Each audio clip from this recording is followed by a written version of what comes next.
La segona taula rodona del dissabte estava referida a Queremos Tocar. Queremos Tocar és el nom d'una plataforma que va néixer dins del territori valencià, en la qual una sèrie de músics, de promotors, de propietaris de locals volen tindre llibertat, volen tindre dret per a poder fer programació musical en viu, a més de la gravada, poder fer programació musical en viu i que això estigui regulat normativament, que es reconega el seu dret i que no tinguin la por de que en qualsevol moment es presenti l'autoritat competent i en aquest moment diga que s'ha de tallar el concert perquè està vulnerant la llei.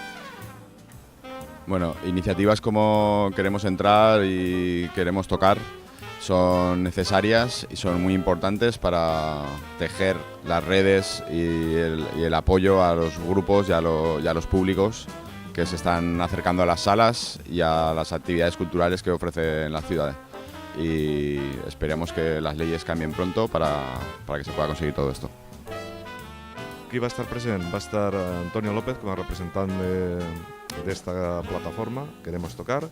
Va estar també Robert Martínez, que és un representant de l'Associació de Músics de Castelló, i va estar per la part política Mònica Álvaro, del grup parlamentari Compromís, i Antoni Montiel, del grup parlamentari Podem. Han presentat una proposta de llei que esperem que aviat siga llei per obrir la música als espais que fins ara es tenia vedats.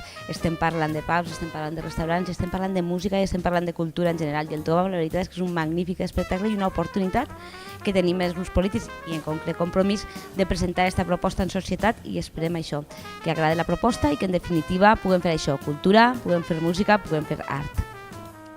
Podem y Compromís hemos presentado una iniciativa legislativa para poder reformar la ley de espectáculos para facilitar la música en directo en nuevos locales y también facilitar la entrada a locales de jóvenes menores de 18 años. Se trata de crear un tejido de base, un caldo de cultivo para promocionar la cultura y promocionar la música en directo.